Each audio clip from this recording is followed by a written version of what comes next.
हाय बच्चों, मैं धीरज कुमार साहू, भौतिक ज्ञान प्रवक्ता। बच्चों, कक्षा 11 की इस यूनिट काल ऊर्जा सामर्थ्य में अब हम पढ़ने जा रहे हैं एक विमीय अप्रत्यास्थ संघट। एक विमीय अप्रत्यास्थ संघट क्या है? एक विमीय अप्रत्यास्थ संघट। एक विमीय अप्रत्यास्थ संघट वन डायमेंशनल नॉन इलास्टिक कोलाइजेशन। एक ही दिशा में है, दो वस्तुएं जा रही थी और वो आपस में क्या होती हैं? टकराती हैं। जब वो टकराती हैं तो क्या होगा? क्योंकि हम जानते हैं अप्रत्यास्थ संघट में रेखीय संवेग संरक्षित होता है लेकिन गतिज ऊर्जा संरक्षित नहीं होती है। जब गतिज ऊर्जा संरक्षित नहीं है इसका मतलब है गतिज ऊर्जा में क्या होगी? हानि। तो हमें इस टॉपिक में क्या निकालना है? रेखीय संवेग संरक्षण का समीकरण ज्ञात करना है और गतिज ऊर्जा में हानि हमें क्या करना है? पता करना है। चलिए जानते हैं इसको। माना कि एक वस्तु थी जिसका द्रव्यमान, एक गेंद m1, इसका प्रारंभिक वेग क्या था? e1। जब यह गेंद इस दूसरी गेंद से टकराई जिसका द्रव्यमान m2 था, वेग कितना था? u2 था। जब ये दोनों टकराए और टकराने पर दोनों जुड़ गए और ये कितने वेग से जाने लगे? b वेग से m1 प्लस m2। चूंकि टक्कर अप्रत्यास्थ है इसलिए रेखीय संवेग संरक्षित होगा जबकि गतिज ऊर्जा असंरक्षित होगी या संरक्षित नहीं होगी।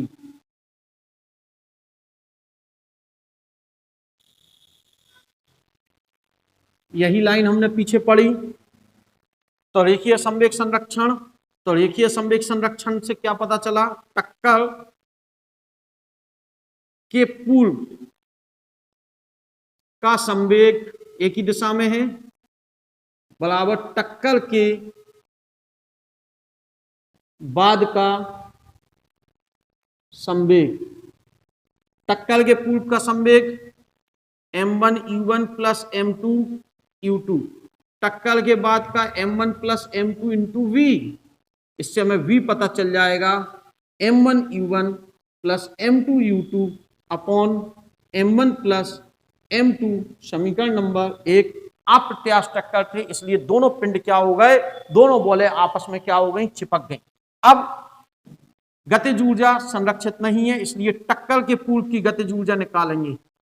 टक्कर के पूर्व की गतिज ऊर्जा कैसे निकालेंगे? इनिशियल क्या दे रहा है हमसे?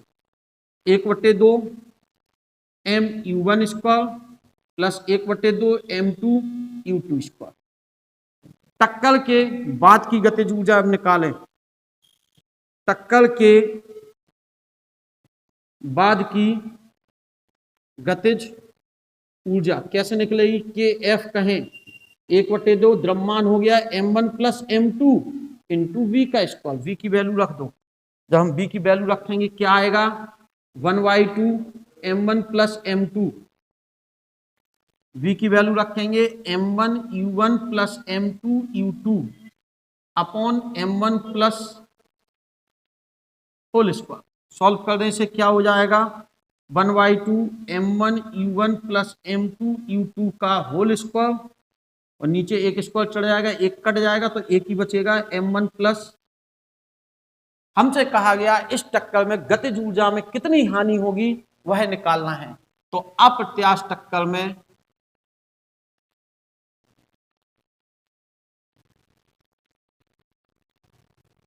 गतिज ऊर्जा में हानि निकालनी है। हानि कैसे निकलेगी? डेल्टा के बराबर के आई माइनस के एफ। प्रारंभिक गतिज ऊर्जा में से अंतिम गतिज ऊर्जा निकाल दो, घटा दो तो हमें हानि पता चल जाएगी। सॉल्व करते से डेल्टा के, इसका मान 1/2 m1 u1 square plus 1/2 m2 u2 square. इसकी वैल्यू यह रख दें 1/2 m1 u1 plus m2 u2 का whole square upon m1 plus LCM ले लो, कितना एलसीएम ले ले 2 m1 प्लस m2, 2 तो सब में है यानी इस चीज का इसमें गुणा हो जाएगा m1 u1 square m1 plus m2। ठीक है, या हम पूरा ऐसे लिख लें इसे m1 u1 square plus m2 u2 square गुणा हो गया m1 प्लस, और ये खोल दें a प्लस बी का whole square m1 square u1 square plus m2 square u2 square plus 2 m1 m2 u1 u2। थोड़ी जगह कम है, नीचे को देख लेंगे उसे समझ आ जाएगा। डेल्टा के बराबर, चलिए सॉल्व करते, इसका इसमें गुणा करें m1 स्क्वायर u1 स्क्वायर, इसका इसमें गुणा करें m1 m2 u2 का स्क्वायर, इसका इसमें गुणा करें m1 m2 u1 का स्क्वायर, इसका इसमें गुणा करें m2 square u2 square, minus का इसमें गुणा करें m1 square u1 square minus m2 square u2 square minus 2 m1 m2 u1 u2, नीचे m1 प्लस, देखें this is cancel by this, this cancel by this, सब में ऊपर कॉमन आ गया, डेल्टा के बराबर m1 m2 कॉमन आ गया, अंदर बच्चा u2 का स्क्वायर प्लस u1 का square minus 2 u1 u2 upon m1 plus m2, कुछ चीज छूट रही है हमारी, 2 छूट रहा था, तो डेल्टा के बराबर m1 m2 upon 2 m1 plus m2, और ये हो गया u1 डिफरेंस u2 का होल स्क्वायर। हम इसे ऐसे भी लिख सकते हैं m1 m2 upon 2 m1 plus m2 into delta u का होल स्क्वायर।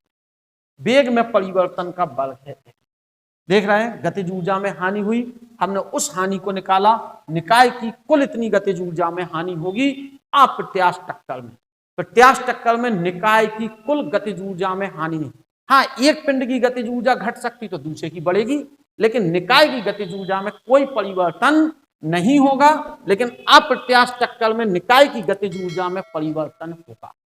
कन्फर्म, इतना तैयार करें। इसी के साथ यह यूनिट समाप्त होती है। अब हम इसके बाद द्रव्यमान केंद्र जैसी यूनिट पर चलेंगे, घूर्णन गतिज ऊर्जा जानेंगे। ओके, तब तक के लिए थैंक यू।